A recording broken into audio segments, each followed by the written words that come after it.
10 ऑगस्टला मुख्यमंत्री एकनाथ शिंदेंच्या ठाण्यात उद्धव ठाकरेंची तोफ धडाडणार आहे। दुसरीकडे राज ठाकरे आज आणि उद्या हिंगोली जिल्हा दौऱ्यावर आहेत।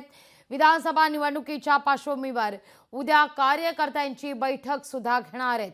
एकीकडे आपण पाहतोय उद्धव ठाकरे हे आता ठाण्यात असतील, तर दुसरीकडे राज ठाकरे हिंगोली दौऱ्यावर असणार आहेत। दोनही ठाकरेंचा हा दौरा विधानसभा दृष्टिकोनातून महत्त्वाचा मानला जातोय। 3 दिवस उद्धव ठाकरे दिल्ली दौऱ्यावर होते। आज दिल्ली दौऱ्याचा शेवटचा दिवस आहे, तर 10 ऑगस्टला ठाण्यात उद्धव ठाकरे यांची सभा होणार आहे।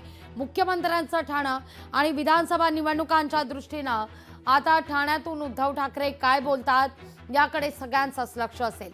तर तिथं विधानसभा निवडणुकीमध्ये मनसेनं देखील एकला चलोरेचा नारा दिलेला आहे, त्यामुळे राज ठाकरे हे देखील महाराष्ट्र दौऱ्यावर निघालेले आहेत। हिंगोलीचा दौरा सध्या राज ठाकरे यांचा असेल।